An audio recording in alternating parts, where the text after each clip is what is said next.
¿Cuántas guerras hay abiertas? ¿Cuántas crisis? ¿Cuántas situaciones hay todos los días en Sri Lanka, en Haití, en media Hispanoamérica, en África, en Asia? O sea, incluso y en Europa en un futuro, es que las va a haber. Son situaciones que el capitalismo no puede resolver porque las genera él. Situaciones revolucionarias.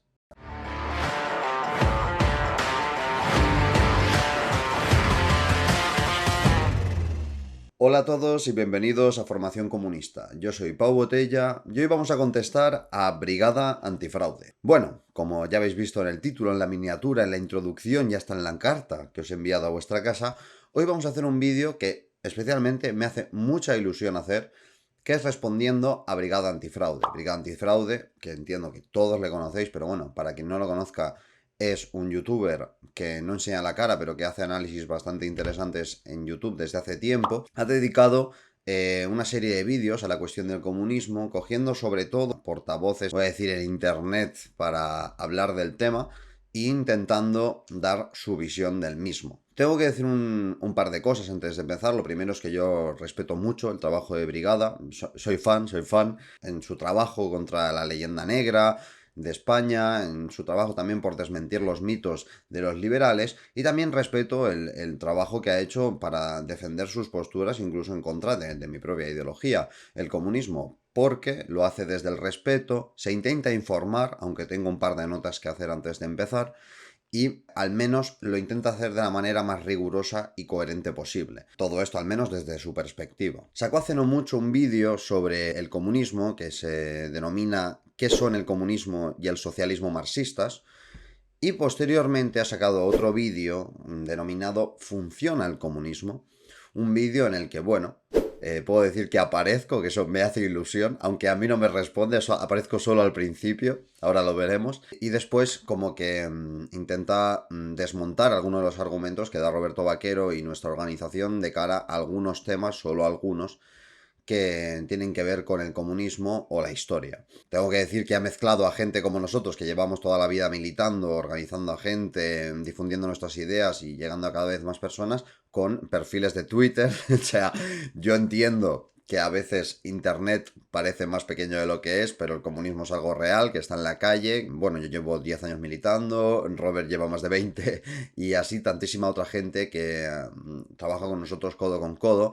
Y bueno, pues nos ha puesto al lado de divulgadores, voy a llamarlo de alguna manera, que lo único que han hecho ha sido hacer vídeos. Pero bueno, entiendo que lo que ha hecho ha sido intentar hacer un mapa ideográfico, ¿no? De algunas de las cosas que dicen personas que él considera relevantes. Después el debate, si lo son o no, lo dice la realidad y lo dirá el tiempo. Pero bueno, me ha parecido una manera muy interesante y dinámica de hacer el vídeo. Tengo que decir que se nota que al menos sabe qué opina cada uno de nosotros y que en nuestro caso no ha dicho nada que no sea verdad respecto a lo que nosotros afirmamos. Vamos a verlo punto por punto y vamos a intentar responder algunas de las preguntas más interesantes que plantea, porque es un vídeo que, aunque parezca que no, trata cuestiones muy importantes a la hora de entender el comunismo como un fenómeno ideológico, social, político, etcétera, etcétera. También tengo que decir, y esto sí que es una crítica que tengo que hacer antes de empezar, que cuando Brigada ha abordado otros temas, como cuestiones de historia de España o de los liberales, sí ha acudido más a las obras originales o a obras de autores que estudian ese fenómeno. Sin embargo, en este caso lo que ha hecho ha sido acudir directamente a gente que se autodenomina comunista y que defiende esta ideología, pero no ha acudido ni a los clásicos del marxismo, ni tampoco ha acudido a obras de gente que hable del comunismo, tanto a favor o en contra, como un fenómeno que ha ocurrido en la historia y que por lo tanto se ha objetivado de una manera muy concreta. De todas formas, esto nos va a permitir abordar cuestiones más generales y abstractas. Entraremos en algunas cuestiones de datos y de opiniones que da Brigada que considero que son totalmente erróneas, justamente por esta falta de consulta de fuentes realmente fidedignas. No digo a favor ni en contra del comunismo, sino que sean útiles para dar estos datos. Y bueno, también intentaremos analizar algunas de las perspectivas que intenta dar al vídeo para desmontar argumentos que, en mi opinión, no tienen ningún sentido en lo que se refiere no solo al comunismo, sino a cualquier ideología. Sin más dilación, vamos a este vídeo. Pero, no me olvido, y Brigada, decirte que a mí me encantaría poder hacer un debate sobre estas cuestiones. Yo estaría encantadísimo en tu canal, en el mío, en otro, con un moderador que sea el que tú quieras, me da igual, yo contigo sé que podría tener un debate en perfectas condiciones sin un moderador. Eres una persona a la que respeto mucho y que espero que acepten este debate en un futuro, porque yo creo que sería algo muy interesante y sé que los dos vamos a dar la mejor versión de nosotros mismos y vamos a ir con dados en la mano y no vamos a entrar en un rollo demagógico chungo que nos llevará a convertirnos en los fachatubers que no saben debatir. Bueno, seguimos. Venga, vamos a darle al vídeo. ¿Funciona el comunismo? Vamos a ello. Hay que enterrar, aprendiendo de sus aciertos y errores, a sectarios y asesinos como Lenin, Trotsky, Stalin o Mao. Vale, este vídeo no es para decir lo que pienso de Illescas. No lo es, este es Johnny Illescas, no sé si lo conocéis, es un anticomunista, aunque él dice que es socialista, demócrata, de estos, es terrible.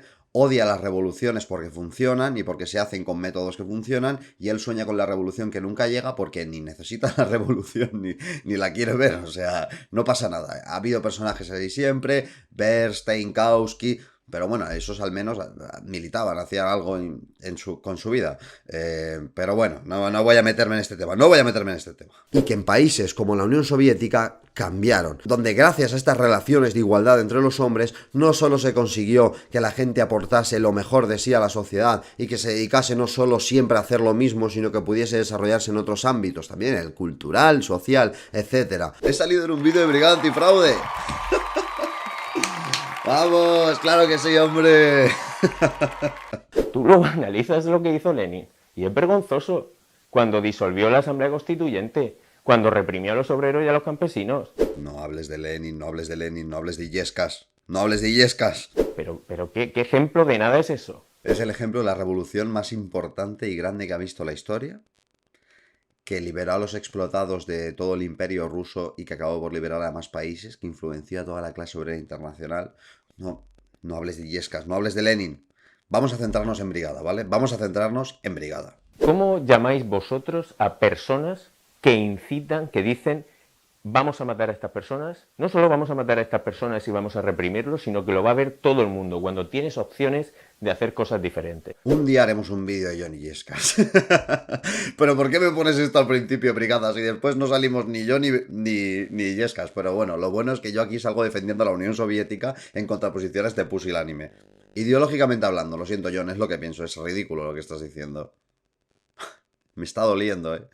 Se llama lucha de clases. Lucha de clases, ¿vale? ¿Funciona el comunismo?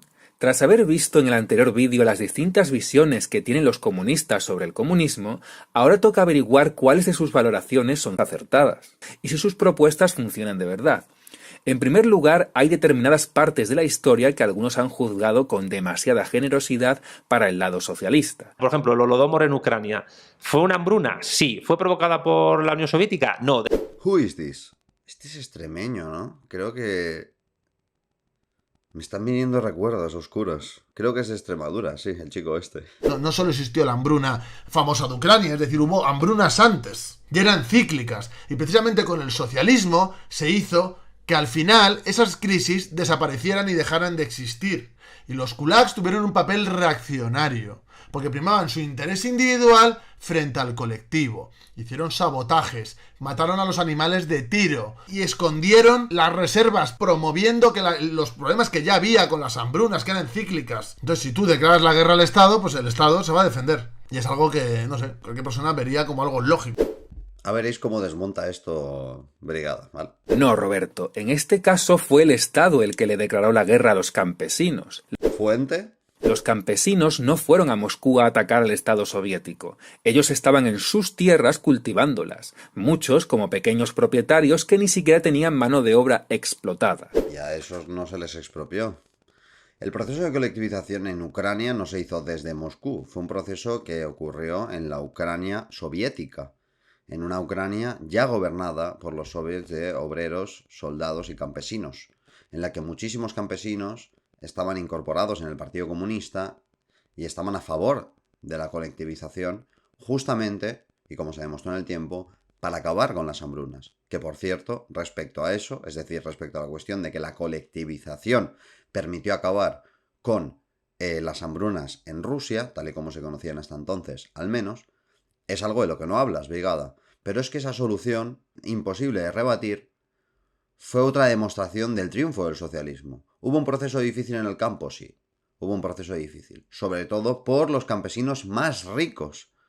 ¿Hubo un proceso de hambruna? Sí, y lo sufrió obviamente la gente más pobre, pero gracias a la acción de los campesinos comunistas y del Partido Comunista en Ucrania y del proceso de colectivización, se terminó con este problema. Y llegó el Estado soviético no solo a arrebatarles una parte importante de su producción, sino todas sus tierras. Y lo que no es lógico es que un Estado aparezca de la nada y haga eso. Brigada se empeña en exponer la colectivización de la Unión Soviética como un factor totalmente externo a la población de la Unión Soviética y al campesinado más pobre, cuando en realidad fueron medidas que acabaron revirtiendo en su favor, que esto es un punto del que parece olvidarse en todo su análisis. Hay que tener en cuenta que este fenómeno no se puede analizar fuera del hecho de que en la Unión Soviética se estaba librando una batalla contra la propiedad privada, con un partido comunista a la cabeza que dirigía a una gran parte de la población y que tenía un programa político que, entre otras cosas, se propuso la socialización de los medios de producción, la planificación económica.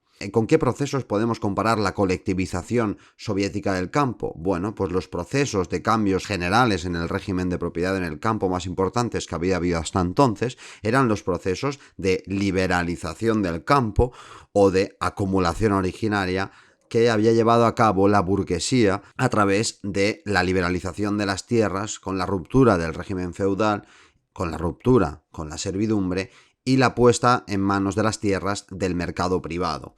En estos procesos, a diferencia del proceso vivido en la colectivización soviética, los más pobres no salían ganando. Al contrario, gente que había trabajado en tierras comunales o que incluso trabajaba en su tierra dentro de los marcos de la propiedad del señor feudal, a partir de ahora se convertirían en mendigos, en gente sin tierra que o bien pasarían a trabajar como jornaleros en las peores condiciones imaginables, o bien se iban a la ciudad en esos éxodos rurales masivos, que por cierto también vivimos en nuestro país, y conformarían una gran masa de personas desposeídas que serían ultra explotadas en las ciudades por las fábricas, por ese capital industrial. A fin de cuentas, de lo que se está olvidando Brigada es que este proceso no solo incorporó a una parte de la población que estaba objetivamente interesada en la colectivización, sino que permitió, por un lado, aumentar la producción de alimentos agrícolas, empezar la modernización del campo, el reparto de tierra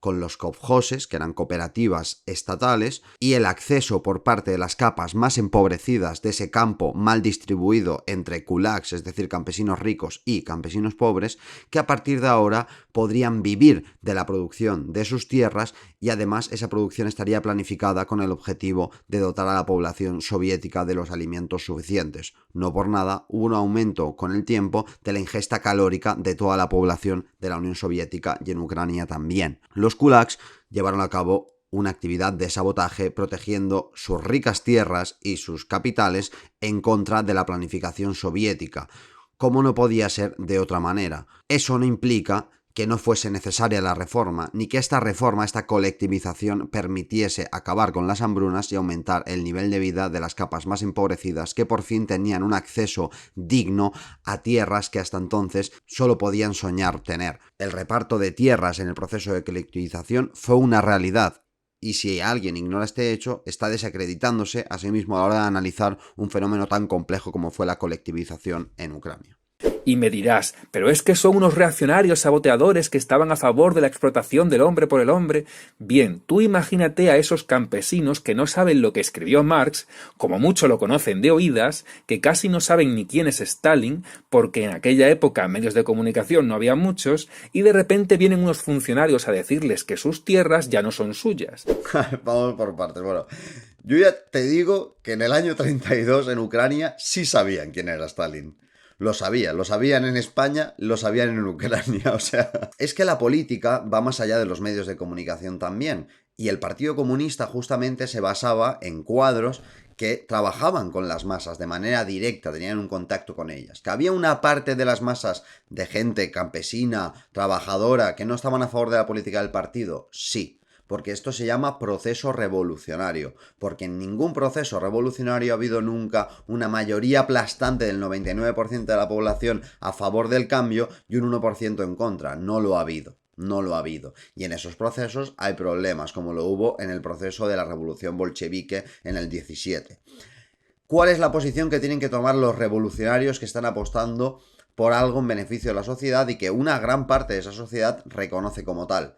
Pues tienen que asegurar que ese proceso revolucionario triunfe. Esa es la gracia del leninismo, esa es la gracia del marxismo-leninismo, que funciona, que permite a la revolución triunfar, en base a un estudio objetivo de la historia y no en base a idealismos que solo ponen en bandeja a la reacción recuperar lo que era suyo y que no haya ninguna revolución. Una parte de los campesinos que se opusieron, sí, la mayoría de esos campesinos eran los campesinos más ricos que efectivamente mataban ganado, quemaban las plantaciones, etcétera, etcétera, también. ¿Hubo campesinos pobres que se opusieron? También. Es un proceso revolucionario. El Partido Comunista representaba una gran parte de la población ucraniana y el tiempo demostró que su posición era apoyada por una gran parte de la población y funcionaba, además. Y que tienen que entregar como el 40% de su producción al gobierno, así por las buenas. Así por las buenas no, se llama un proceso de colectivización. En los procesos de privatización o de acumulación en el campo, lo que se hacía era directamente expropiar esas tierras, ponerlas en subastas y que se las quedara la gente más rica o si no los nobles. O sea, estamos hablando de que en este caso las tierras se ponían al servicio del pueblo y esa misma gente después comía de esa tierra. En los procesos de acumulación capitalista en el campo, lo que ocurría era al contrario. La gente pobre la expulsaban, no volvían a ver un gramo de comida producido con sus tierras que ya no eran suyas y pasaban a convertirse prácticamente en semimendigos en las ciudades, sino en como parte integrante del nuevo proletariado industrial que poco a poco se iría cohesionando allí. O sea, no es lo mismo y a nivel histórico no tiene sentido hacer este tipo de análisis terrible que te falta poner música de terror por detrás para una cuestión que realmente fue bastante triunfal y referencial a nivel mundial. Y si no, van a por ellos por la fuerza. Pues está claro que no lo van a aceptar por las buenas y que van a presentar batalla. Y no solo los dueños de la tierra estaban en contra de la URSS, sino también una parte del proletariado ucraniano, porque en la clase obrera no todos van a una. Creo que, aun poniéndonos muy en favor del socialismo, había otras maneras de gestionar esto. ¿Cuáles? Yo no digo que todo lo que se haya hecho en la URSS esté bien, pero ¿cuáles? Aquí lo que se está haciendo es un análisis a posteriori, que esto me recuerda a lo de Capitán a posteriori de South Park, de esto se podría haber hecho mejor. Pero lo que le jode a la gente por lo que dicen esto es porque funcionó. ¿Hubo un proceso de hambruna? Sí. ¿La hambruna era culpa de la colectivización? No. O sea, primero, no has abordado una de las cuestiones más importantes, que son todas las falsificaciones históricas que acompañan la idea del Holodomor y la supuesta muerte de 7 millones de personas, que es una cifra que ya no utiliza ningún historiador serio. Fue un proceso de colectivización que costó vidas porque había un proceso revolucionario en ciernes en Ucrania también y había elementos reaccionarios, no solo ricos, pero sobre todo ricos, que estaban en contra de este proceso porque les quitaban sus tierras y las ponían al servicio de los explotados, de los trabajadores que menos tenían y que peor habían vivido hasta entonces en Ucrania. El resultado de ese proceso fue un aumento del nivel de vida de casi toda la población de Ucrania, un proceso de aumento de la productividad en el campo, el fin de las hambrunas. Sin todos los elementos no se puede analizar esto. ¿Había otras maneras de hacerlo? Seguro que sí. ¿Esta es una de las pocas maneras que se han demostrado efectivas a lo largo de la historia? También. ¿Eso implica que hay que repetir cada una de las cosas que se hicieron? No. Pero es de ilusos creer que un proceso así podía triunfar de mil y una maneras que, vaya, no se les ocurrieron a los bolcheviques y recurrieron a la peor versión, a la versión más malévola. Y esto me recuerda, y muchas partes del vídeo también, a esa visión leyenda negrista sobre España de la terrible conquista que no sé qué, porque cuando Brigada, tú hablas de que efectivamente hay muchas mentiras sobre el proceso de la conquista española de las Américas, también reconoces que es un proceso que se daba de manera normal en ese momento de la historia y que España, aunque fue un proceso menos violento y menos agresivo que el que tuvieron otros imperios como fueron el inglés, por ejemplo, o el francés, obviamente hizo cosas que hoy en día tú sabes que no estarían bien vistas. En otras palabras, si tú juzgas con los ojos de la historia de entonces el proceso de España, el proceso de colonización española de las Américas, como un proceso benévolo en comparación a otros y natural y objetivamente lógico para lo que ocurría en esa época de la historia, creo que si analizas un proceso revolucionario tienes que ponerte también unas lentes históricas y objetivas. Que sí, que las hambrunas desaparecieron en la URSS y venían dándose de antes. Bueno, Pues nada, muy mal, bolcheviques. Que hubo factores naturales como hongos y sequías que no fueron culpa de la URSS. Es que esto tampoco se puede decir así. No es que hubo factores naturales que no eran culpa de la URSS. Es que el factor principal de esas hambrunas a nivel de la Europa Oriental y de Asia venían dados por esos factores naturales. Se podía gestionar de manera mejor o peor, pero el factor principal eran factores naturales. En la URSS se consiguieron sobreponer a ello. Pero ya Lenin tuvo problemas con la colectivización de la tierra y parece ser que Stalin no aprendió del error. Esto me hace gracia porque Stalin y Lenin y el partido en general tuvieron un debate en torno a la colectivización y Stalin siempre defendió que había que priorizar el reparto de tierras en primera instancia antes que la nacionalización del 100% de las mismas, porque tenían justamente que ganarse a ese campesinado que trabajaba su propia tierra y que había visto los efectos de los recortes después de la abolición de la servidumbre en Rusia en 1861 y que necesitaban tierras para producir y no se iban a unir de manera voluntaria de ningún modo a un sistema de producción socialista en el campo que además tenían que construir ellos mismos. El proceso de reparto de tierras después de la revolución bolchevique también fue ejemplar a nivel mundial, sirvió para aumentar la productividad y preparar el terreno para su colectivización 20 años después, 15 años después, depende de la región y del porcentaje de tierra colectivizada del que estemos hablando. El mismo canal comunista Red Planeta admite las hambrunas que produjeron las políticas bolcheviques para ganar la guerra civil rusa. El pueblo ruso sufrió mucho en el periodo de guerra, ya que la confiscación de los productos agrarios provocó que el campesinado retuviera los alimentos. De este modo, los proletarios y los soldados a los que el gobierno soviético pretendía alimentar con la Protratviorska no recibieron los alimentos tal y como los bolcheviques les habían prometido. La falta de alimentos provocó la emigración masiva de los ciudadanos al campo, lo que redujo casi a la mitad la clase obrera en las ciudades. En este sentido, ciudades como Moscú y Petrogrado perdieron de 50 a 70% de su población. La producción industrial indispensable para la construcción del socialismo se desplomó. Si en 1913 el índice era 100, en 1921 era de 20,4. La producción agrícola del país se redujo en 60% y la política de confiscación de alimentos agrarios por parte del Estado anuló el potencial de desarrollo del campesinado,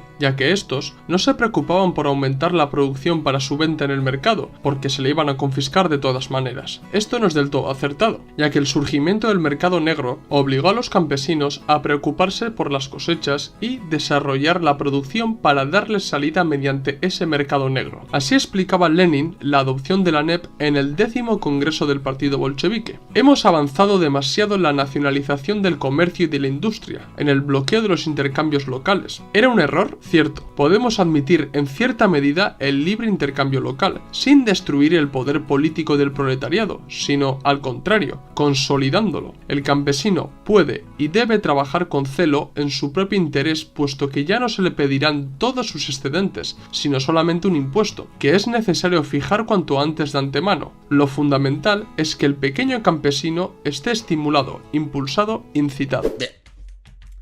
¿Qué tiene que ver el fin de la política de lo que se llamaba contingentación en el proceso de la guerra civil rusa con los resultados y el proceso de las colectivizaciones de Stalin? ¡Nada! ¡Claro que sí! ¡Ponme música épica! ¡Joder! ¿Cómo que no aprendieron? ¿Cómo que no aprendieron? O sea, en primer lugar, la NEP fue una rectificación reconocida por los marxistas, porque otra cosa no, pero los marxistas eran honestos y querían hacer la revolución, y cuando se equivocaban daban paso atrás para que triunfase ese proceso por las vías que fueran necesarias. El fin de la política de contingentación, es decir, de confiscación de productos y de las limitaciones también de las relaciones mercantiles en el campo que se dio durante la guerra civil para justamente apostar por el comunismo de guerra, se dio por terminada después de la guerra civil para reconstruir el país. Efectivamente, en muchas ciudades se empezaba a diluir la clase obrera industrial y no había gente dispuesta a trabajar en la industria porque no había forma de mantener esa estructura económica. En el campo se empezó a aplicar una política más laxa y se planteó una alianza con el campesinado medio de cara a reconstruir el país. Se empezó a entender que el campesinado medio también tenía que estar interesado en ese proceso y se dejaron atrás concepciones que lo clasificaban como una clase netamente reaccionaria o que no podía estar interesada por el socialismo. En este proceso se aprendieron muchas cosas.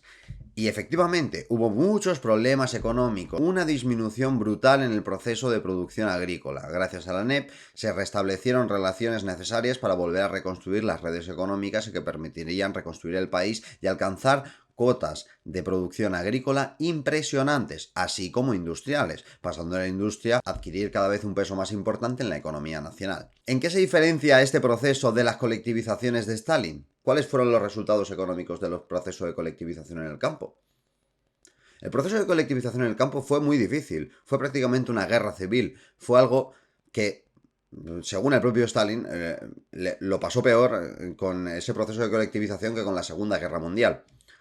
Pero fue un proceso que dio resultados porque justamente los bolcheviques habían aprendido de sus errores del pasado, habían entendido al campesinado trabajador como un aliado de la revolución, habían entendido la importancia de la presencia del Partido Comunista en el campo, la importancia de que esa colectivización se hiciese de manera inteligente y priorizando la expropiación de los kulaks, de esos campesinos más ricos, y a fin de cuentas el resultado fue un aumento de la productividad en el campo, un aumento de la ingesta calórica en la población rusa que se puede comprobar con datos que permitió aumentar el nivel de vida. En los procesos difíciles y sobre todo en los procesos revolucionarios de lucha de clases, obviamente hay problemas económicos, pero la colectivización solventó problemas que parecían imposibles de solventar en años, sino en décadas, y permitió poner la producción al servicio del pueblo. Yo es que no entiendo a qué viene ese inciso ahí, yo no lo entiendo. El capitalismo se ha desarrollado en base al colonialismo, a guerras de rapiña, a imponerse por la fuerza. El socialismo soviético tampoco era muy distinto.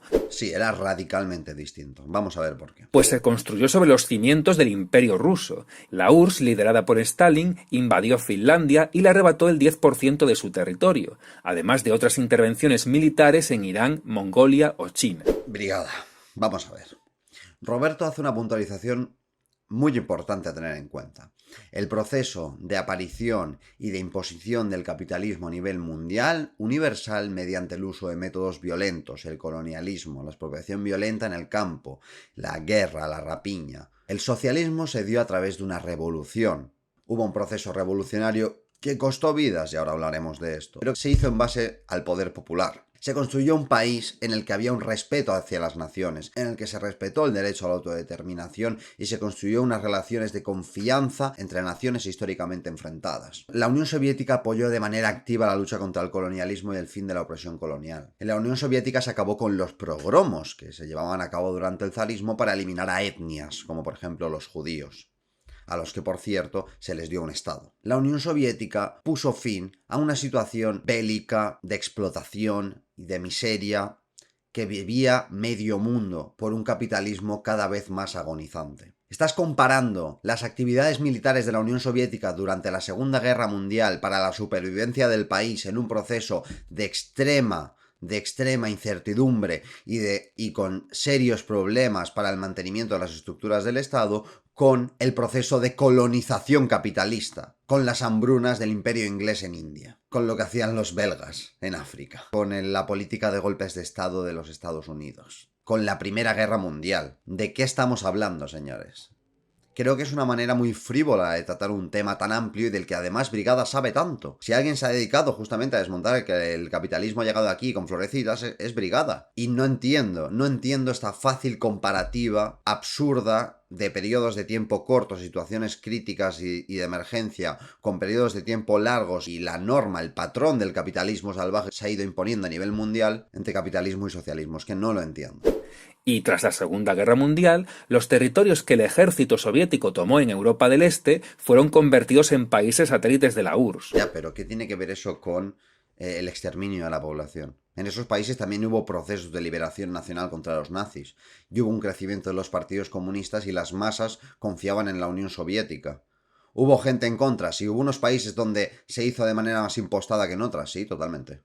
Te lo admito. Son procesos difíciles, momentos en los que estás decidiendo el futuro de la revolución y la supervivencia de la revolución de tu país en contra de un imperialismo salvaje. No me parecen las lentes correctas para analizar un proceso tan complejo. Y a las hambrunas hay que añadir la ingeniería social de las deportaciones de millones de personas de unas partes a otras dentro de la URSS. Sí, efectivamente esto también se llama política real.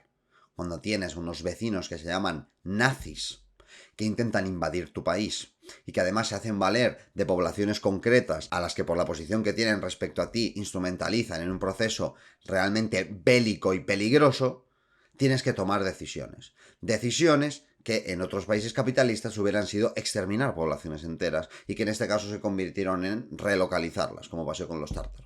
Lo cual no fue voluntad del voto del proletariado, sino de un engordado Estado que dirige los destinos de la población. Esta es otra de las cuestiones, que es intentar dotar al comunismo de la idea de que todo surge de la voluntad de las masas y nunca hay contradicciones. Es mentira. Justamente el leninismo se basa en entender que esto no existe y que un proceso revolucionario es tan crudo como se ha presentado en la historia.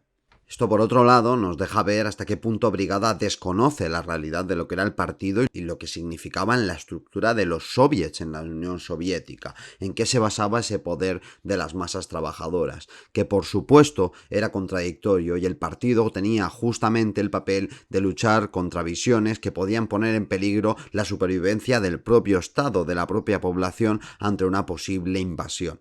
La Segunda Guerra Mundial fue uno de los retos más difíciles que pasó la Unión Soviética, pero, según Brigada, al igual que muchos liberales, aunque él no lo sea, deberían haberse quedado de brazos cruzados, proclamar la democracia absoluta, hacer lo que fuese a pesar de que esa decisión pudiese conllevar la destrucción del país y quedarse sentados mientras el resto de potencias se defendían. Este análisis es tremendamente absurdo y es igual de absurdo no analizar, por ejemplo, hasta qué punto el poder político de la Unión Soviética estaba legitimado para hacer este tipo de cosas, qué partes de la población apoyaron esto y cuáles no. No encontramos un análisis así por parte de Brigada.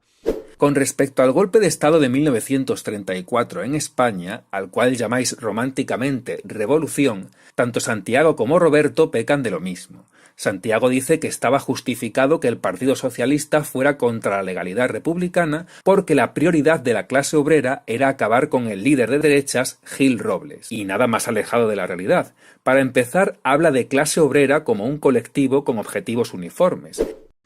A la hora de analizar el proceso de revolución del 34, podemos ver que Brigada hace algo parecido que cuando analiza el proceso revolucionario de la Unión Soviética, y es que aísla los elementos históricos, intenta eliminar el entorno del contexto social para intentar con argumentos lógicos llevar el tema como a un terreno que pierde todo el sentido del mundo, ya que es obvio que la clase obrera no es una. En la clase obrera vamos a encontrar todo tipo de posiciones políticas, pero no se puede analizar la revolución del 34 sin entender la ebullición revolucionaria que existía en esa época en España. Tras el auge del movimiento obrero revolucionario, el auge de la influencia de, por ejemplo, el Partido Comunista u otros movimientos revolucionarios, a la vez que la reacción por parte de la patronal y los sectores más conservadores de la sociedad, esa época de persecución sindical, esa violencia política que se instauró en la normalidad política española, era un momento de crispación, de lucha de clases, que si intentamos analizarlos desde los formalismos democráticos siempre nos saldrá que todos los bandos estaban equivocados, todos eran unos golpistas y eran lo peor, y al final resultará que nadie quería nada bueno para España y solo se podía resolver a posteriori. Una vez más, ¿no? El capitán a posteriori. La revolución del 34 obviamente no fue una revolución de toda la clase obrera, no toda la clase obrera piensa igual. Y en ese momento era una revolución que era muy embrionaria, que no estaba en condiciones de triunfar, pero que sirvió para el aprendizaje de la clase obrera más avanzada, de ese sector organizado de la clase obrera que tenía un programa político, que era la revolución socialista, con sus diferentes variantes. Si yo aíslo este fenómeno de todo lo que hemos estado diciendo, de repente se convierten en unos malvados pistoleros que no consiguieron lo que querían y los podemos tratar como si fueran unos golpistas, aunque bueno, es que un golpe de Estado se basa en una camarilla militar que toma el poder, no en cientos de miles de personas o decenas de miles de personas movilizadas políticamente y que se organizan para alcanzar un objetivo político, programático. Y precisamente si por algo se caracterizó la revuelta del 34, fue precisamente por el escaso apoyo que tuvo por parte de la clase obrera. Tanto es así que se llama Revolución de Asturias, cuando se suponía que debía darse en toda España. Efectivamente, fue un proceso que fue sobre todo apoyado en Asturias y que en otros sitios se frenó en seco, en algunos casos se frenó en seco y en otros casos no tuvo el suficiente apoyo.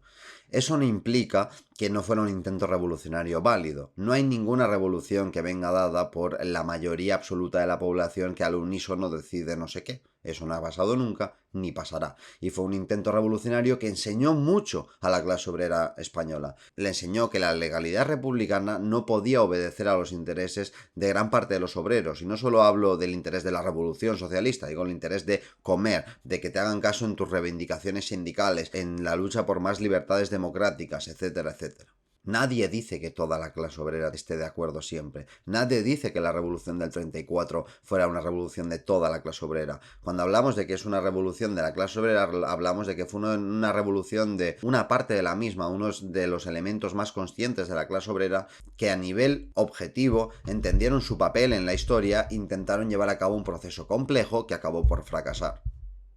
Como lo fue, aunque las comparaciones son odiosas, como lo fue, por ejemplo, la Comuna de París, que eran muchísimos menos obreros que en la Revolución del 34. Pero resultó que la clase obrera ya estaba muy cansada de tanta violencia, y la mayoría no secundó este golpe de Estado. Por tanto, la prioridad de la clase obrera no era ir contra Gil Robles bajo la excusa de que se iba a convertir en un líder fascista, que tampoco es así. No descartaría que hubiera más obreros queriendo el fin de Largo Caballero, el dirigente socialista, que el fin de Gil Robles. A fin de cuentas, en esa revolución del 34 fueron asesinados multitud de sacerdotes que no eran precisamente enemigos de los obreros católicos, por no hablar del caos que se creó en el gobierno del Frente Popular, que enfrentaba al obrero contra el obrero encarnizadamente. Son procesos revolucionarios, hay facciones, hay gente que piensa de una manera, gente que piensa de otra, hay gente que realmente hizo cosas horribles respecto a la cuestión, por ejemplo, de las iglesias, o sea, y que yo no estoy de acuerdo con eso, hay muchos comunistas que no están de acuerdo, pero que es absurdo intentar frivolizar sobre un proceso así en España de esta manera. Este reduccionismo no sirve para analizar el proceso. Un tuitero me compartió una vez este fragmento de un libro de Roberto Vaquero en el que se ve el idealismo claramente. Joder, brigada, me parece bien que te compartan partes de nuestros libros, tío, lételo. Léete el libro de historias de la España revolucionaria, que no te va a gustar, pero al menos aportan datos y puedes opinar de que algo es idealista o no en base al análisis previo y posterior, y está basado en estudios historiográficos serios. Vale, entonces te recomiendo mirarlo antes de juzgar algo. No tiene mucho sentido, la verdad. Vaquero describe los episodios violentos de 1934 como una revolución del pueblo unido que partió desde abajo, cuando estaba urdida también por el PSOE y UGT, que estaban bastante arriba. Vamos a ver. Bueno, yo no sé si es porque ya confundes lo que es el PSOE y UGT de ahora con lo que eran entonces. Y había muchas cosas que, bueno, nosotros ya en ese mismo libro criticamos, tanto de ese sindicalismo despolitizado de la UGT como del PSOE.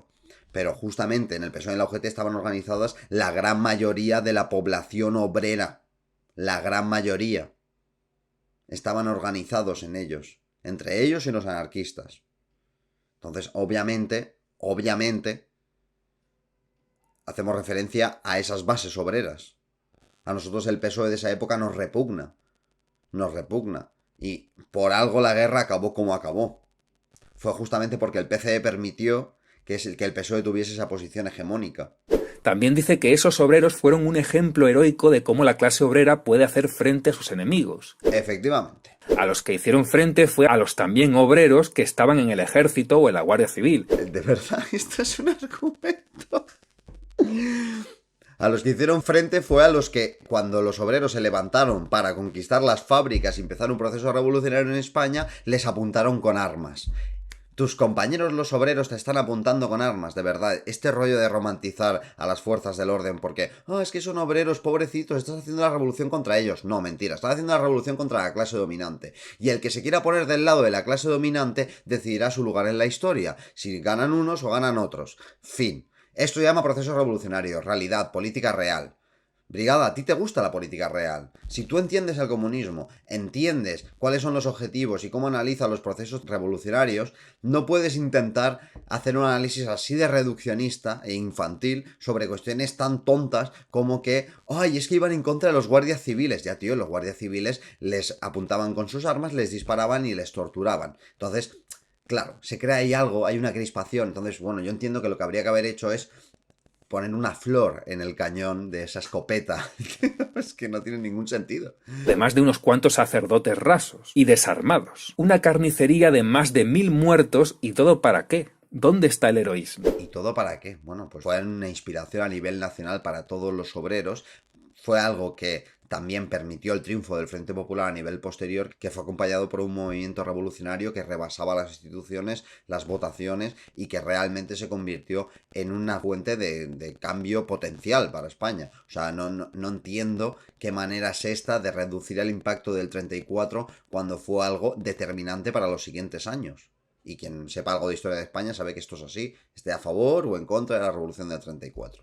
Las revoluciones violentas se enfrentan al obrero contra el obrero y los que mueren son los obreros. Vale, vamos a aclarar esto. Las revoluciones violentas son las únicas revoluciones que funcionan. ¿Alguna pregunta más? ¿Qué? Enfrentan al obrero contra el obrero. Bueno, sí, lo que tú quieras. Lo que pasó en Rusia fue que acabaron con el zarismo y que acabaron con los terratenientes que vivían de explotar al pueblo trabajador. Lo que pasaba aquí, gracias al movimiento revolucionario, es que se conquistaban derechos laborales, sociales, se creaba un movimiento en el que los obreros se defendían para conquistar sus intereses y efectivamente también había obreros que estaban en contra. Pero eso se llama proceso revolucionario, política real, no voy a entrar más en esto. No hay otra que no sean revoluciones violentas, porque encima para ti, bueno, todo es violento, todo es horrible, pero la solución que propones tú es entendiendo los objetivos del comunismo, al menos, ¿sabes? Traen el caos, dañan la economía y con ello el poder adquisitivo de los trabajadores. Pero es que esto no está basado en nada. O sea, la revolución bolchevique permitió a la Unión Soviética convertirse en una potencia mundial, aumentar el nivel de vida de todo el mundo, desarrollar sectores productivos que parecían que iban a tardar años en aparecer, industrializar el país, crear redes de transporte, un sistema médico que incluso la Organización Mundial de la Salud dijo que era increíble, que llegaba a todas las partes de la ciudadanía y que era gratuito y que había camas suficientes y que médicos preparados, un sistema universitario educativo impresionante. O sea, es que es una gilipollez. O sea, es como decir... Bueno, esto es literalmente, por ejemplo, Brigada, tú defiendes que la llegada de España a Hispanoamérica trajo muchas cosas buenas para Hispanoamérica. Y ellos te dirán, no, porque cuando llegaron hubo problemas y hubo guerras y esas guerras trajeron hambre, caos y los que primero perdieron fueron los nativos, fueron los españoles. Es una gilipollez, es una puta gilipollez. Las revoluciones sirven si se hacen bien y la Unión Soviética demostró que podían servir y el desarrollo económico y político de ese país demostró que no era ninguna quimera, que podía funcionar con costes, pero muchos menos costes que los que tenía el capitalismo para llegar a los mismos puntos de desarrollo. Claro, tú si juzgas la revolución con lo que pasa durante la revolución y lo que pasa después, pues claro, todo es una mierda, todo es una mierda. Tú mismo, que en este vídeo criticas la revolución francesa, igual que la gloriosa en Inglaterra, por ejemplo, o la revolución americana, trajeron procesos dramáticos y trajeron beneficios de los que estás disfrutando tú ahora. Y sociedades modernas que dejaron atrás muchas de las instituciones arcaicas y reaccionarias del feudalismo, relaciones económicas totalmente obsoletas, etcétera, etcétera. Pues esto es igual, es un proceso revolucionario que cambia de raíz la sociedad. Y obviamente no va a ser bonito de rosas. No tiene sentido esa visión. Y esto es aplicable también a la Revolución Francesa o a cualquier otra, por supuesto. Claro, entonces lo que habría que haber hecho es no hacer ninguna de las revoluciones que ha funcionado y fijarnos en las revoluciones que no han funcionado, pero que, según Brigada, eran las correctas. Y yo entiendo, además, que, bueno, es que aplicando esa regla de 3, que se pone tan enfadado con los 1000 muertos de la revolución del 34, ¿cuántos muertos hubo durante la conquista de América? Es que no sé. O sea, y yo estoy en contra de la leyenda negra y reconozco los beneficios de ese proceso histórico. Y no creo que sea comparable justamente por las etapas históricas, pero después no me vengas a defender a Hernán Cortés por no sé qué. O sea, no tiene ningún sentido. O sea, no tiene ningún sentido. Finalmente, Vaquero celebra el éxito de la revuelta porque fue un factor importante en la caída del gobierno del Bienio Negro. ¿Que por qué se llama Bienio Negro? Porque no gobernaba la izquierda. ¿Por qué no llamar Bienio Negro al primer gobierno de la República, donde había una ley mordaza y donde acontecieron matanzas como la de Casas Viejas, además de la quema de conventos e iglesias? Brigada, léete el libro de Roberto, Historias de la España revolucionaria. Léete lo que opinamos sobre el primer periodo de la República, sobre ese bienio progresista, que justamente fue el inicio de las divisiones en esa izquierda y la aparición de fuerzas obreras determinantes, revolucionarias, como fueron el Partido Comunista, en rechazo al legalismo republicano y a la visión más reformista de la revolución en España. Condenamos gran parte de las cosas que has mencionado. No tienen nada que ver. El uso del término bienio negro es una cuestión histórica. Es como se ha quedado. Fin de la historia. Nosotros somos muy críticos desde Azaña a también incluso al gobierno del Frente Popular, sobre todo durante la Guerra Civil. O sea, es absurdo. Eso ya pasa de claro a oscuro. Es una falsificación de lo que nosotros decimos. No somos unos folclóricos republicanos que nos encanta todo en la Segunda República y que compramos cualquier relato. Somos críticos incluso con el papel del Partido Comunista. Imagínate con el Bienio Progresista o con el Frente Popular. Creo que no entiendes cuál es nuestra posición y que para eso tendrías que dedicarte, en vez de ver extractos de un libro en Twitter, ponerte a leer nuestras posiciones o ponerte a leer la visión de los comunistas sobre la guerra civil, porque estás siendo víctima del teléfono roto y de tus propias invenciones. Largo Caballero, el dirigente socialista del PSOE, llegó a pasarse tanto de la raya con sus revoluciones que hasta el propio Stalin le mandó una carta pidiéndole moderación y que siguiera los cauces republicanos en lugar de tratar de destruir la república por ser una democracia burguesa. Y claro, esta fue una de las cuestiones que se desvelaron sobre todo después del 34, que fue: ¿está la revolución socialista lo suficientemente madura entre las masas obreras? Y la respuesta era que no. El PSOE tuvo un papel lamentable porque era un partido muy izquierdista que intentaba forzar ese proceso revolucionario, y además era un partido que no estaba preparado para hacer esa revolución por su composición ideológica, de cuadros, su estructura de viejo tipo, un partido más de masas, etc. No habían adquirido las formas, los métodos del leninismo que sí implementaría el PC posteriormente y le permitiría crecer hasta ser, sin lugar a dudas, el nuevo partido de la clase obrera en España. El 34 justamente demostró esa inmadurez en el proceso revolucionario.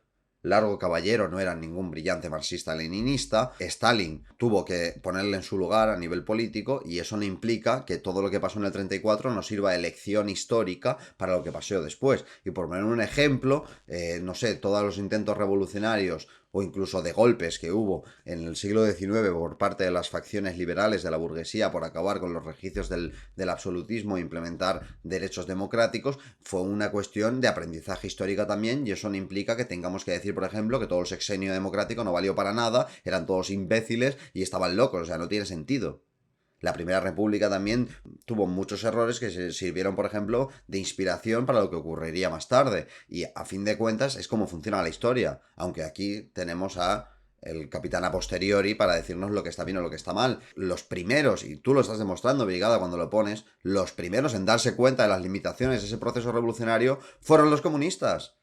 Fueron los comunistas. No reivindican a ciegas todo en plan, esto fue increíble. No. Y es que, de verdad, léete nuestro libro, porque me parece un poco insultante que opines de un libro que ni te has leído por un extracto de no sé qué. O sea, es que no tiene sentido. Caso Cubano entra también dentro de la lista de los indefendibles. Bien. Voy a saltarme la parte del caso cubano, porque además Brigada efectivamente reconoce que nosotros somos muy críticos con ese proceso, aunque sí que reconocemos elementos de progreso. Hay muchas cosas que hemos criticado fervientemente. El primero es Roberto. Así que vamos a pasar directamente a la siguiente parte del vídeo. Aparte también nos vamos a saltar la parte de Corea del Norte, aunque ahora se empieza a entremezclar y podemos hablar un poco del tema. Pero bueno, tenéis un vídeo en el canal de Roberto sobre por qué en Corea del Norte no hay comunismo ni socialismo y es una farsa, el juche como ideología y el Partido del Trabajo de Corea. Aunque bueno, por alusiones ya empezamos a aparecer. Vamos a ello. Por eso es necesario una revolución cultural. No como la de Mao, que era un ajuste de cuentas para mandar él, sino una revolución cultural real, que haga que se eleven esas conciencias y que las nuevas generaciones formadas en otras condiciones materiales a las que tenemos ahora del capitalismo superen el egoísmo, el individualismo, el consumismo, todas esas lacras que tenemos hoy en día. El problema es que cuando le das tal inmenso poder al Estado, es difícil impedir que ocurra lo que hizo Mao en su revolución cultural. Bien, vamos por partes porque se está entendiendo un poco mal el tema de la revolución cultural, porque en la revolución cultural hay más elementos. Nosotros el Estado, está el partido y están las masas. Entonces, una revolución cultural a nivel histórico se puede entender también como el cambio revolucionario a nivel cultural que hubo a posteriori de las revoluciones democrático-burguesas en contra del feudalismo y que sirvieron en contra de los vestigios del feudalismo, que sirvieron justamente para crear las condiciones que darían lugar a las personas tal y como las conocemos en estas sociedades modernas, actuales, aunque cada vez cambian más rápido y son menos reconocibles un hombre de hace 100 años a un hombre de ahora. Son procesos de cambios culturales que vienen originados en cambios materiales, y cuando hablamos de un proceso revolucionario, obviamente también hay un proceso de revolución cultural. La cuestión es, ¿qué papel van a tomar los agentes revolucionarios? ¿Van a apoyar esa revolución cultural? ¿Van a hacerla posible? ¿Van a hacer que funcione? ¿O van a quedarse de brazos cruzados esperando que de manera espontánea todo vaya bien y perfecto. Pues igual que vas a implementar un sistema educativo acorde a esa nueva revolución, igual que haces una agitación política para que la gente entienda las reivindicaciones y las apoye de una manera u otra, tendrás que hacer también una agitación cultural que se base justamente en los objetivos de lo que quieres conseguir. La crítica que hacemos a la revolución cultural de Mao es que justamente fue un ajuste de cuentas que además se convirtió en una visión totalmente idealista de la cultura que la separa de la realidad material y que entendía que solo podía haber una nueva China socialista o comunista, o como se le quiera llamar, con los nuevos hombres que se desprendieran totalmente de la cultura antigua, reaccionaria, etc. Es una visión que realmente no tiene nada que ver con el comunismo y es una visión realmente absurda e idealista que los comunistas yo creo que a nivel histórico hemos aprendido, porque también efectivamente mucha gente que estaba incluso en el proceso bolchevique veía la historia religiosa o el patrimonio histórico de su país como algo arcaico, reaccionario, pero muchos no, y con el tiempo hubo un proceso de conservación de muchos de estos elementos que también eran parte del pueblo y son una herencia para toda la humanidad que no tiene por qué ser reaccionario. Yo creo que una de las mejores lecciones que aprendió el movimiento comunista justamente y que tiene que ver con que no todo lo antiguo es reaccionario y no hay que hacer una tabula rasa. Por ejemplo, en la Revolución Francesa también hubo mucha gente que intentó hacer una tabula rasa a nivel cultural y eliminar todo lo que tuviera que ver con esos elementos vestigiales del absolutismo, del feudalismo y que a fin de cuentas ya no tenían una relación real con esos elementos y que podían seguir perviviendo en la sociedad y que muchos se acabaron imponiendo porque la gente así lo quería. La revolución cultural, por lo tanto, es un proceso que se acompaña desde lo material a lo cultural y el partido tiene que apostar obviamente por hacerla sin enfrentarse al hombre de hoy, porque la revolución se hace con el hombre de hoy, no se hace con el hombre de mañana que no existe.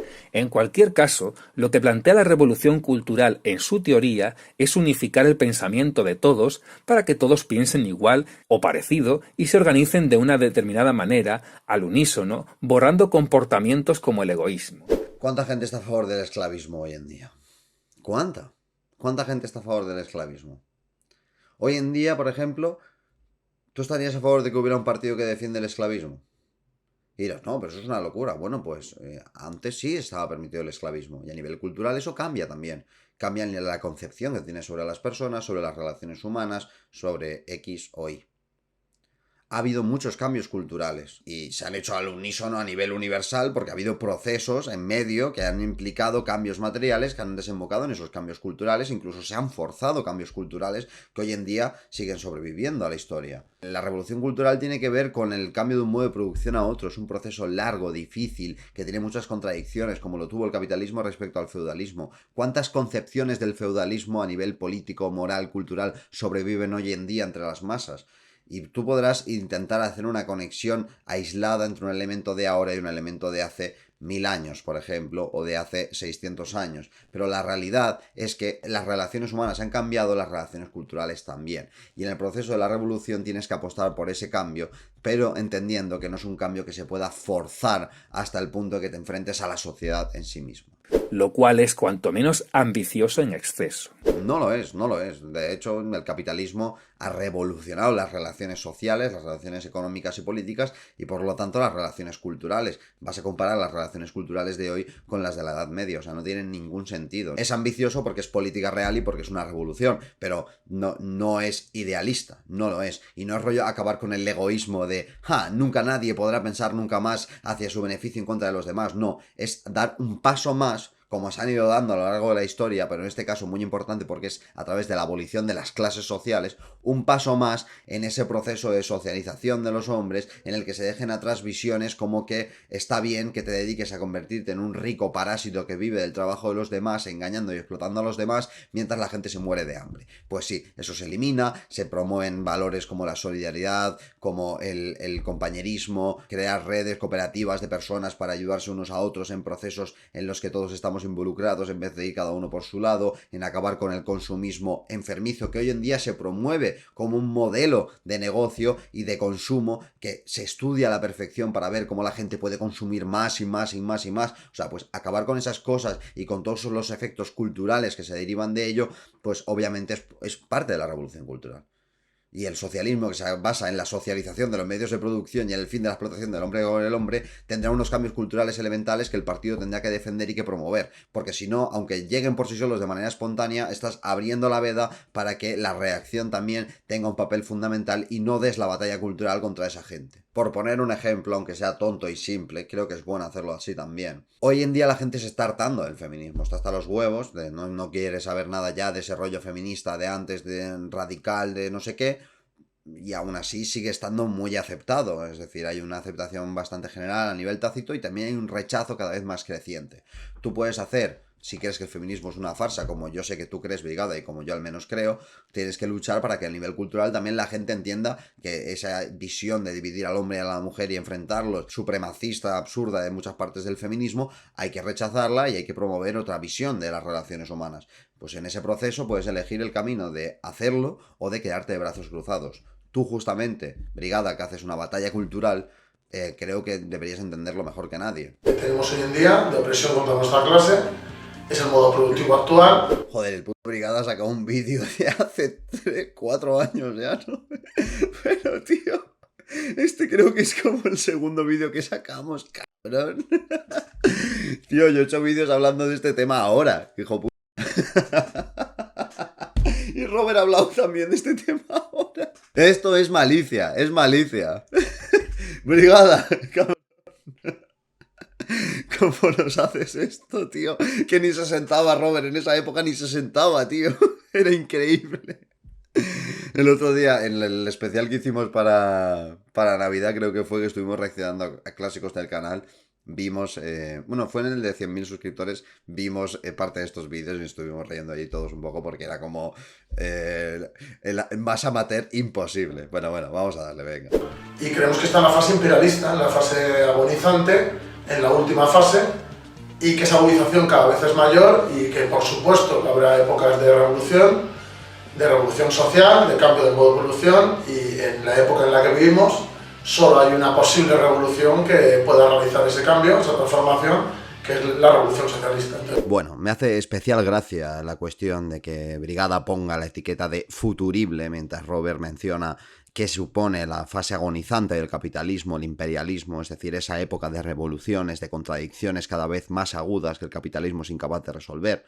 Algo que, por cierto, podemos ver todos los días en las explosiones sociales que hay en todo el mundo, en las partes más empobrecidas de este sistema imperialista, en esas crisis, en esas guerras, en esos problemas políticos que ponen encima de la mesa las contradicciones capitalistas y que este sistema es incapaz de darles solución. Cuando nosotros hablamos de que estábamos en una fase agonizante del capitalismo, nos acogemos a la visión materialista histórica de Marx y Engels, a la visión científica de la historia que se basa en tendencias, es decir, no en una cuestión de mañana va a haber una revolución, sino que el capitalismo crea las contradicciones, crea esos conflictos sociales que poco a poco van poniendo en cuestionamiento el sistema hasta el punto en que, por ejemplo, como pasó en el siglo pasado, aparece una clase obrera cada vez más madura y con capacidad de plantear una alternativa política y económica, un modo de producción distinto al capitalismo. Pero bueno, es una cuestión que desarrollaremos más conforme avanza el vídeo. Por supuesto que lo veremos,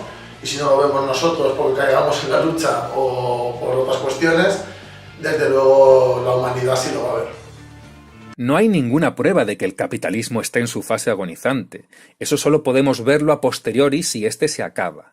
Capitana posteriori. El tema de la agonización del capitalismo me interesa mucho porque la gente intenta simplificar esto y reírse de, sí, ¿dónde está la agonización del capitalismo? Bueno, cuando hablamos de agonización del capitalismo hablamos de la antesala de la revolución, y hay varios elementos. Hablamos de elementos económicos, es decir, de la destrucción de fuerzas productivas, de crisis que cada vez afectan más a la economía y destruyen más fuerzas productivas y empujan a la gente a la miseria y a situaciones extremas de las que tienen que salir de una manera u otra.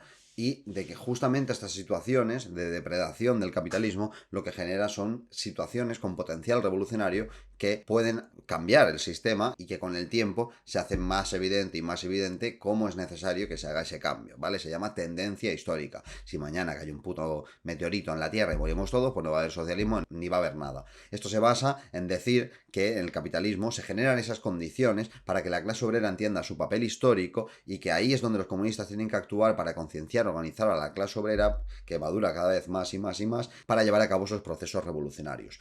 Procesos revolucionarios, por cierto, que tienen ciclos, tienen avances y retrocesos. Lenin vivió una época posterior al ciclo revolucionario que hubo en Europa y que vivieron Marx y Engels. Después hubo un restablecimiento, un capitalismo floreciente y muy benévolo, por ejemplo, defendido por Bernstein y criticado por Rosa Luxemburgo en su libro Reforma o Revolución, donde critica justamente esa idea del capitalismo que ya no va a tener contradicciones ni problemas. Después llegó la Primera Guerra Mundial y se volvió a demostrar que el capitalismo, por la necesidad absoluta de ganancias que tiene, siempre acaba generando contradicciones que destruyen fuerzas productivas, capacidad productiva, generan miseria, muerte, problemas que tienen que solucionarse de forma radical y que el socialismo cada vez se presenta como una alternativa mayor. Fue en ese contexto en el que se hizo esa primera revolución socialista triunfal, que a nivel mundial fue un faro de luz para todo el mundo, y después hubo un proceso de retroceso. Después del crack del 29, que ahora hablará Brigada de ello, hubo un proceso efectivamente de reestructuración del capitalismo. Después hubo otras crisis y después hubo un proceso de crecimiento brutal también, como por ejemplo hubo en los 60 o en los 70. A nivel posterior ha habido crisis muy brutales que han generado condiciones realmente difíciles para muchos países y para la clase obrera en muchos lugares del mundo, donde se han dado reales batallas de clases que determinaron el futuro de muchos países hasta ahora.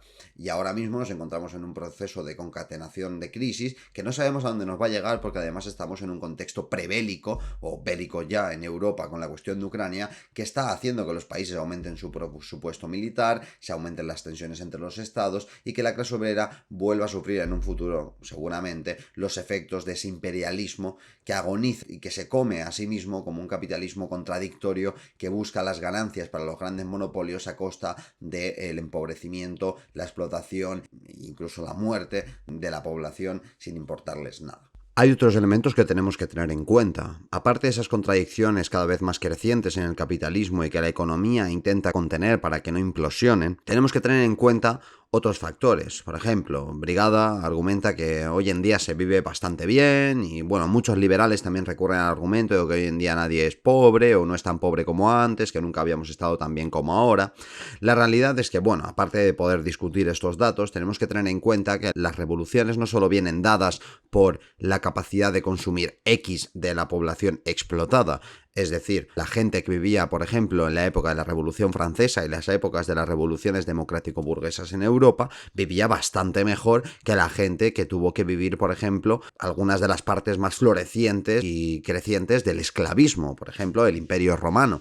Por lo tanto, tenemos que analizar también la relación que existe entre la capacidad productiva del modo de producción, las necesidades creadas y la capacidad de ese modo de producción de cubrir las necesidades que él mismo crea, porque si tú creas la capacidad de poder cubrir una serie de necesidades de la población que además las conviertes en algo objetivamente necesario para esas capas de la población y les privas de ellas, estás creando una tensión que no se puede entender si no es en ese contexto concreto y que además tiene que ver con la capacidad de esas capas populares explotadas de reaccionar a esa situación de crisis, porque no se puede comparar el nivel organizativo y de conciencia de clase que existían a principios o a mitades del siglo XX con la debacle revolucionaria que ha habido a nivel mundial, que ha permitido también la implementación de las políticas tan conocidas como neoliberales, aunque es un concepto que no me gusta mucho, de depredación total por parte del capital financiero y de la creación de situaciones totalmente desesperantes para una gran parte de la población del mundo.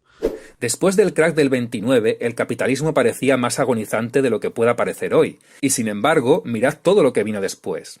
Una cosa es que el imperio estadounidense esté comenzando a decaer, y otra que el capitalismo esté agonizando. ¿Cuántas guerras hay abiertas? ¿Cuántas crisis? ¿Cuántas situaciones hay todos los días en Sri Lanka, en Haití, en media Hispanoamérica, en África, en Asia? O sea, incluso y en Europa en un futuro, es que las va a haber. Son situaciones que el capitalismo no puede resolver porque las genera él. Situaciones revolucionarias. De gente muriendo por un cambio en su país. No estamos en una revolución socialista mundial, al contrario, estamos en un proceso de repliegue y de acumulación de fuerzas. Y aún así se dan situaciones. Todos los días. Porque si China cumple o no su profecía de convertirse en un país socialista, buen chiste, todavía está por ver. De momento, hacia donde parece dirigirse con su capitalismo de Estado es a liderar un nuevo orden capitalista que suceda al de Estados Unidos o que al menos conviva con él. Como lo hizo Estados Unidos respecto al orden anterior. Creer que el capitalismo está agonizando y que llegará el socialismo es creer en una profecía. Esto tiene más que ver con lo que he dicho. Se generan esas contradicciones cada vez más grandes y profundas en el capitalismo que la historia, la tendencia histórica, esa que se acaben resolviendo mediante el socialismo. Esta tendencia, además, obedece a cuestiones económicas. El capitalismo cada vez presenta mayores problemas en lo que se refiere a la relación entre la propiedad privada y la producción por un aumento de la socialización de la producción, es decir, por un aumento de la interconexión de los procesos económicos, por el aumento del conocimiento que nosotros tenemos sobre esos procesos económicos, de oferta, de demanda, de tiempo necesario para producir unas mercancías u otras. En términos generales, se generan problemas que el propio capitalismo resuelve a través de métodos parecidos o embrionariamente similares a la planificación y necesitan intervenir con el Estado porque el propio mercado implosiona y no puede resolverlas. Y esto es cada vez más creciente y la planificación se presenta cada vez más, y esto es una cuestión ya científica, como la solución. Otra cosa es que no exista una batalla revolucionaria, otra cosa es que el movimiento revolucionario esté derrotado, desaparecido, que no haya un sujeto capaz de objetivar los intereses de la clase obrera nacional o mundial en un proceso revolucionario socialista para cambiar el modo de producción. Pero se llaman ciclos, el capitalismo también sufrió ciclos parecidos y ahora mismo es muy fácil hablar de que todo es imposible y de que todo se basa en profecías, pero la realidad es que el socialismo estuvo presente en la vida económica y política de una gran parte del mundo y sigue siendo a día de hoy una referencia para mucha gente que quiere cambiar las cosas. Ni tampoco el comunismo es enemigo del comercio, ni tampoco el comunismo es enemigo de que exista emprendimiento. Bueno, este es el problema de basar un vídeo sobre si el comunismo funciona en gente que es analfabeta a nivel político y que no sabe lo que es el comunismo y que es un insulto hacia esta ideología. Es que lo peor es que este tío que después defiende el rollo este del cibercomunismo, incluso los autores, David Cox o Maxi Nieto, no están a favor de la idea de que se pueda comerciar en el comunismo. Eso es una gilipollez. Hablan de fases intermedias, de solución de problemas a pequeña escala, no hablan de un modelo socialista en el que exista un intercambio entre unidades de producción. Eso sería permitir justamente el intercambio mercantil que genera la posibilidad de la apropiación privada del excedente. Es una gilipollez. Pero bueno, este no es el debate de hoy. No existe la idea del comunismo, de la abolición de las clases sociales, el fin de la propiedad privada sobre los medios de producción, la extinción del Estado. No existe el intercambio mercantil, no tiene sentido. Se basa justamente en la socialización de la producción. Puede haber objetos personales, pero lo que no puede haber es redes de intercambio comercial. Esto es de no saber. O sea, ya es de entrar a un sitio sin saber en qué año estás. A veces creo que Rayo sabe más que este tío de Marx, te lo juro, ¿eh? Es que no lo entiendo, tío. Ni es enemigo de que exista la generación de empresas privadas siempre y cuando el excedente de producción esté en manos de la clase trabajadora. Esto es una gilipollez. O sea, hasta Brigada Antifraude llama a China capitalismo de Estado. Y tú te dedicas a decir que hay socialismo en China. O sea, de verdad, hazte un paseo. Un paseo es lo que necesitas, unos amigos, alguien que te ayude a entender las cosas, porque todo es socialismo de repente, todo es socialismo. Esto es una aberración que está en contra de la ideología comunista y del análisis científico de los modos de producción. O sea, es que no es ni una cuestión de estar a favor o en contra del comunismo. Hasta Brigada lo ha entendido mejor que tú, Armesillo. Y que incluso que existan pues clústeres empresariales que permitan innovación. Esto sí lo defienden en cibercomunismo, la idea de los clústeres empresariales. Nosotros estamos en contra de esta visión de ese comunismo como experimental, pero es que también te digo que es que no están hablando del comunismo, están hablando del socialismo. Son gente que cree en el socialismo democrático, que cree que no hay contradicciones en la revolución ni hay una posibilidad de reaparición de una burguesía reaccionaria, más allá de cuestiones macro. Y para ellos estas cosas son como en una situación de total paz, en ningún problema económico, y pues por lo tanto para ellos, como lo de los bonos dinero estos, los bonos trabajo, perdón, pues para ellos todo es posible. Pero bueno, al menos ese idealismo no mancha en gran parte de esa obra. En este caso, no sé si hay nada salvable de este hombre, de verdad. He dicho que no voy a debatir con más gente que no sea con Brigada. Perdóname, Brigada. No quiero usar tu vídeo para pelearme con otros. Perdóname. El problema es que eso no va a interesar en absoluto a la inversión extranjera y parte de la nacional. Esto no tiene sentido, o sea, eso no va a interesar en absoluto a la inversión extranjera. Bueno, a ver, que un país socialista en un proceso X de relación con otros países necesite inversión extranjera para lo que sea. Hay maneras de hacer eso de una manera u otra. Puedes hacerlo estableciendo negociaciones bilaterales para cuestiones muy concretas, priorizando la supervivencia de la economía socialista a los intereses de esa empresa. O puedes hacerlo como hizo Khrushchev, que fue abrir al país al capitalismo mundial, permitir la inversión extranjera en todos los sentidos, o como Tito, por ejemplo, generar deuda, problemas y acabar restableciendo las relaciones sociales capitalistas en el país. O sea, aquí hay dos elementos a tener en cuenta. Primero, esto es un proceso revolucionario. Pues si aquí tenemos en cuenta que ha habido un proceso revolucionario que ha frenado y que se ha quedado en un país o en varios países, como pasó en la Unión Soviética, su relación con el mundo exterior capitalista no siempre va a ser de hostilidad absoluta, y habrá empresas a las que les interesará producir en X condiciones o intercambiar en X condiciones con esos países socialistas. El socialismo se puede aprovechar de eso y hacerlo siempre priorizando el proceso revolucionario. Claro, después está también la cuestión de la revolución mundial. No es lo mismo hablar del socialismo en un país en una situación bélica total, imperialista, que en una situación de paz. Y no es lo mismo hablar de la inversión nacional o internacional cuando un país es socialista que cuando todos los países son socialistas, porque ahí los agentes económicos ya no son inversiones extranjeras o nacionales, sino que hay una planificación y entre esos planes se establecen relaciones que permiten la colaboración económica. Entonces, bueno, creo que esto está ya pillado mucho con pinzas. Depende de qué país, depende de qué inversión, depende de qué empresa, de la situación internacional de esa revolución socialista. O sea, hay muchas cosas a tener en cuenta. Que se irán a otros países donde sí puedan quedarse ese plusvalor. Bueno, los nacionales no sé yo a dónde se van a ir, porque la revolución socialista se basa justamente en que no se vayan a ningún lado. Mientras los keynesianos y esta gente, los reformistas, hacen reformas y dejan que los capitales se vayan por ahí, el socialismo se basa justamente en la expropiación de esos medios de producción para ponerlos al servicio del pueblo.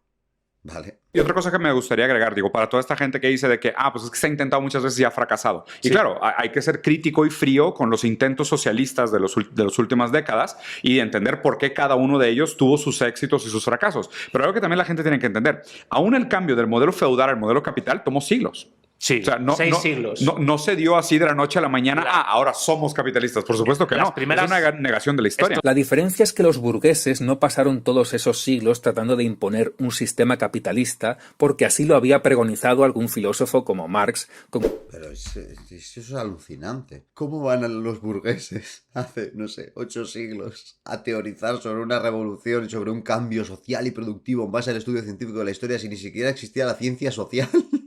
¿Cómo van a analizar con las categorías necesarias? ¿Cómo van a entender las fases, el papel de las clases, si no existía ni el método científico consolidado de manera mínimamente decente en ramas como, no sé, la biología? O sea, que ni siquiera se conocía la evolución de las especies. O sea, de verdad, Marx y Engels fueron hijos de una época de revoluciones científicas que permitió que entendamos la ciencia como la entendemos hoy en día. Antes no era igual. Obviamente había líderes, había gente que teorizaba sobre el futuro de la sociedad y tal, pero no tenía ni la experiencia social y colectiva de la humanidad suficiente como para entender esos procesos a nivel universal y científico. Es absurdo.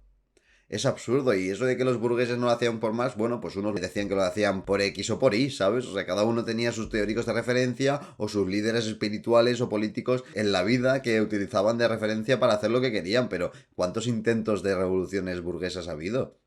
O de revoluciones para poder imponer relaciones sociales capitalistas, que fueron todas las revueltas, incluso, por ejemplo, de las ciudades contra el campo. ¿De dónde viene la palabra burgués?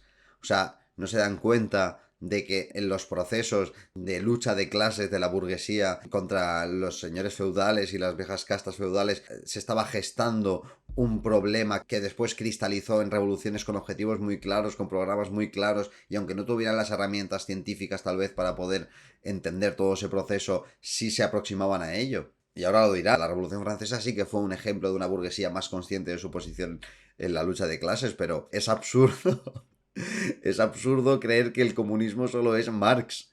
Es más, las expresiones más primarias de esa idea del comunismo viene justamente de la lucha contra la miseria de los obreros, de ese proletario industrial naciente que poco a poco se va unificando, de taller en taller, de fábrica en fábrica, entienden el sindicalismo como una herramienta útil, dejan atrás pensamientos como el ludismo o el cartismo para adquirir posiciones más maduras a nivel político y entender su posición como clase. Aparecen el movimiento como el movimiento laboralista, por ejemplo, aparece una visión de la lucha de clases como que tienen que legislar a favor de los obreros en los propios parlamentos burgueses y de conquistar esos derechos democráticos, y Marx llega más tarde para hablar del socialismo como fase final de un proceso de maduración de la lucha de clases. Marx fue el que analizó el capitalismo y sus contradicciones esenciales de manera científica, Fue uno de los escritores del Manifiesto Comunista, que es de los libros más importantes de toda la historia y de los más influyentes de toda la historia. Entonces, obviamente Marx es la cabeza visible de un movimiento mundial, de la clase obrera mundial contra el capitalismo. No es un montón de gente diciendo, vamos a hacer lo que dice este tío. Este tío supo ver un proceso de manera científica, meterle categorías y nombres que permiten entender las fases del mismo, o al menos las bases sobre las que empezarlo, y es la realidad misma, como el mismo marxismo dice, la realidad misma la que decidirá lo que es el comunismo. Marx llega a definir el comunismo como la negación del estado actual de las cosas, o sea, como ese movimiento que supera el estado actual de las cosas, o sea, es algo muy orgánico, real, que pasa allá afuera. Por ejemplo, ese proceso hacia la socialización de los medios de producción se da justamente porque se da una socialización en la producción que viene del propio capitalismo. Lo que pasa en el capitalismo es que se socializan las pérdidas, pero se privatizan los beneficios. Por eso de ahí también vienen reivindicaciones clásicas como por ejemplo la sanidad pública, la educación pública, que haya servicios intervenidos por el Estado que reconozcan a la gente la capacidad de poder vivir con dignidad a pesar de que no se vayan a explotar 18 horas trabajando en una fábrica. Todas esas expresiones fenomenológicas de la lucha de clases, del desarrollo histórico de un capitalismo contradictorio que ponía a la clase obrera como la última mierda y que poco a poco esta se ha tenido que ir abriendo paso, todas esas expresiones son también las bases sobre las que el socialismo se entiende como un proceso orgánico a nivel histórico.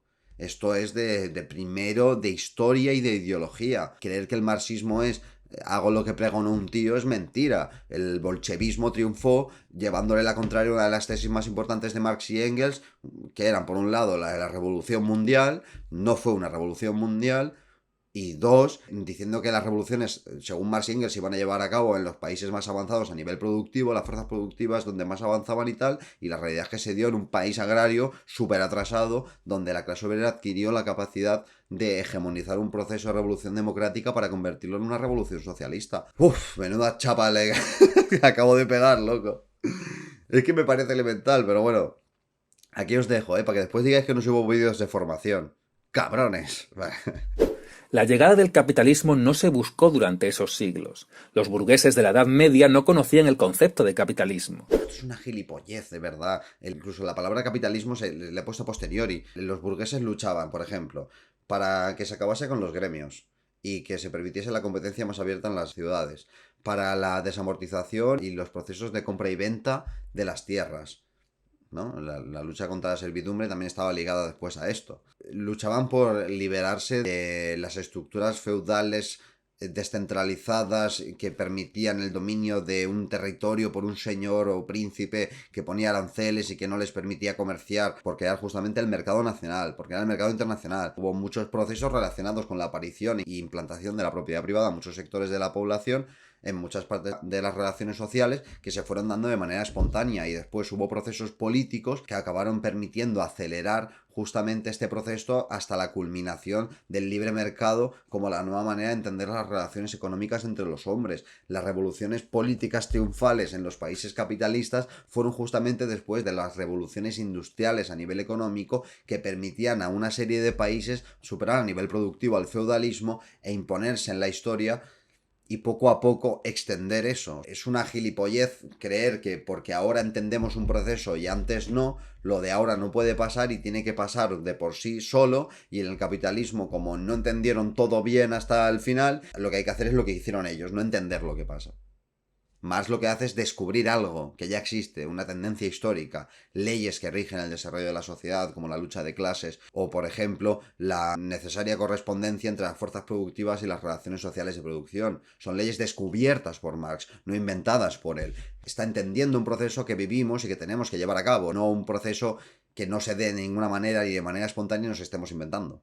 Las sociedades occidentales simplemente se fueron acercando poco a poco sin tener un plan para ello, incluso sin ser conscientes de que se dirigían a ello.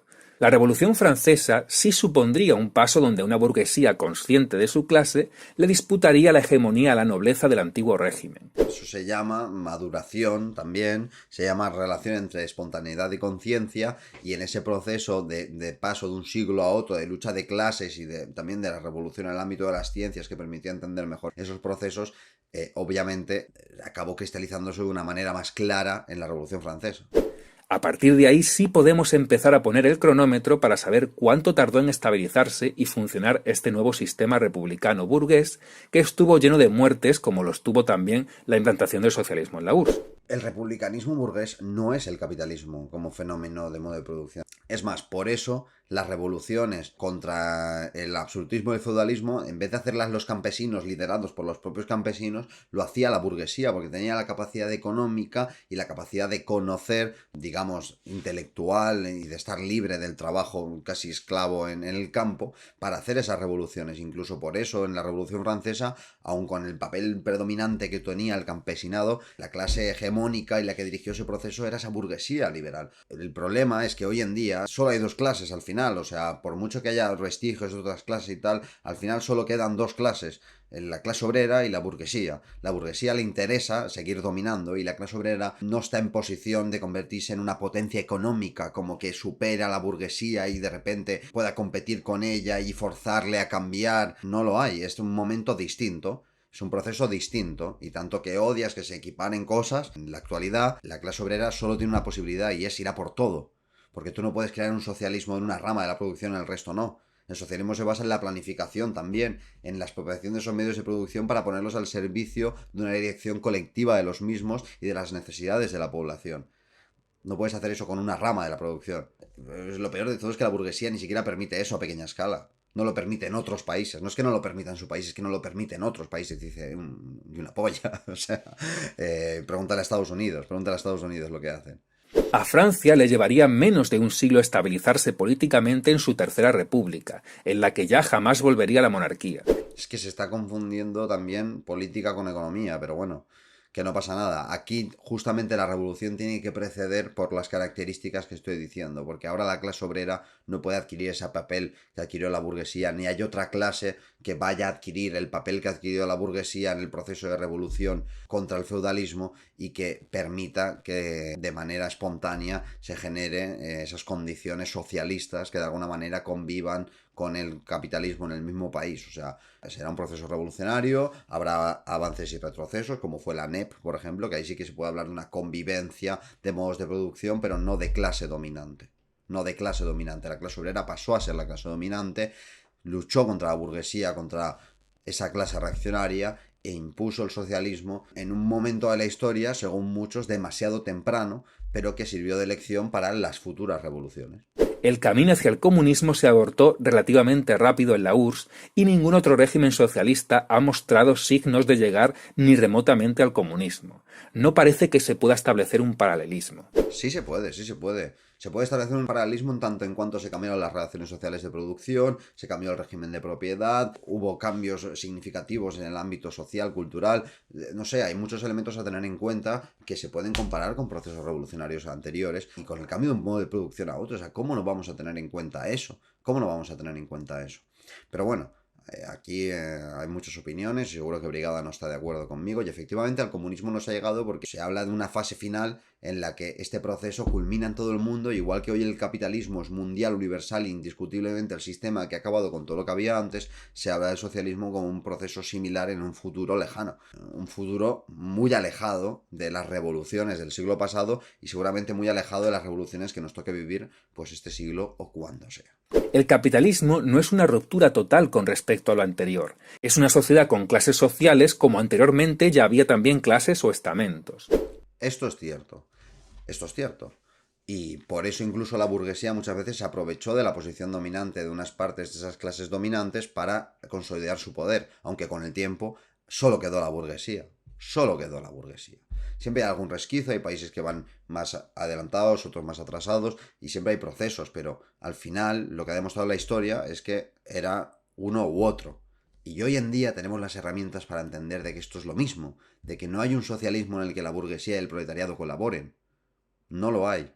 Y aunque te puedas aprovechar de las contradicciones de la burguesía, que el proletariado lo hace y lo hizo, y tiene que hacerlo para triunfar sobre la revolución, como por ejemplo alcanzar esas capas medias o empobrecidas, incluso pequeños burgueses que pueden estar interesados en un proceso revolucionario junto a ti, por ejemplo en la lucha contra la Unión Europea, contra la OTAN, por industrializar el país. ¿Cuánta gente que no es obrera está interesada en ese proceso? Mucho, y la clase obrera se tiene que aprovechar de esas contradicciones para llegar a esa gente y para hacer de su proyecto un proyecto nacional.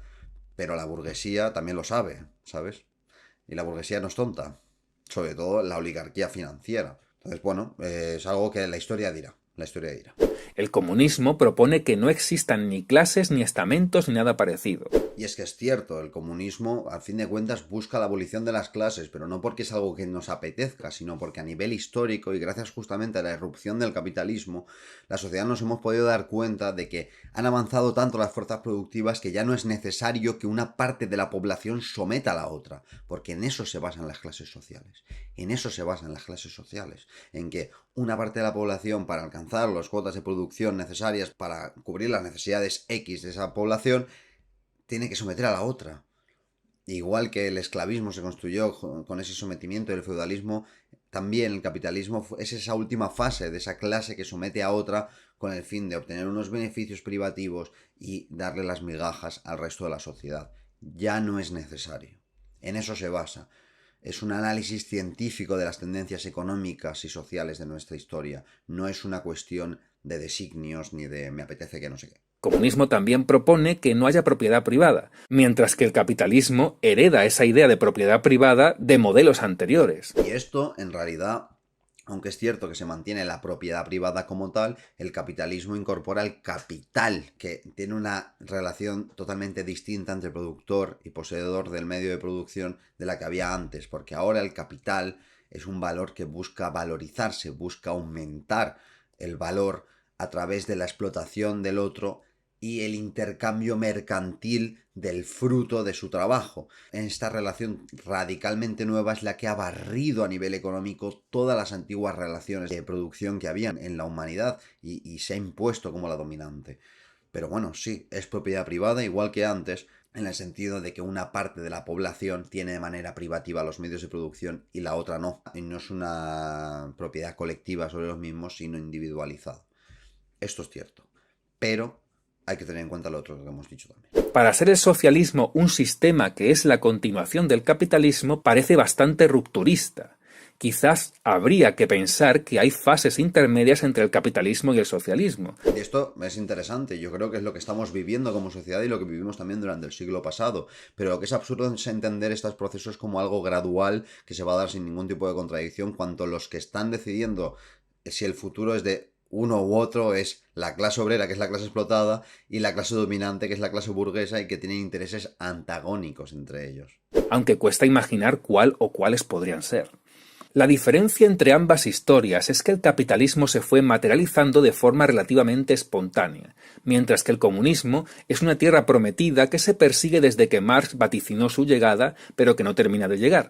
De esto ya hemos hablado antes. Además, en todas las influencias de Marx, o sea, ¿tú crees que Marx llegó ahí a donde llegó porque sí? O sea, ¿cuántas ideologías han surgido en torno a la idea de que el capitalismo priva a la población de la producción y la somete a la miseria? O sea, estoy hablando del anarquismo, estoy hablando del socialismo utópico, ideologías que tuvieron un papel relevante en Occidente y de las que no estás hablando. O sea, no tiene sentido intentar reducir el socialismo a eso. Estás hablando del socialismo científico, que sé que sabes lo que es, pero no es una cuestión de Marx dijo no sé qué. Justamente es por eso, porque es científico y entiende el proceso. Por tanto, para igualar ambos procesos, más bien se debería esperar a que dentro de unos siglos nos vayamos acercando hacia el socialismo y luego hacia el comunismo. No porque los persigamos, sino porque todo evolucione hacia ese camino.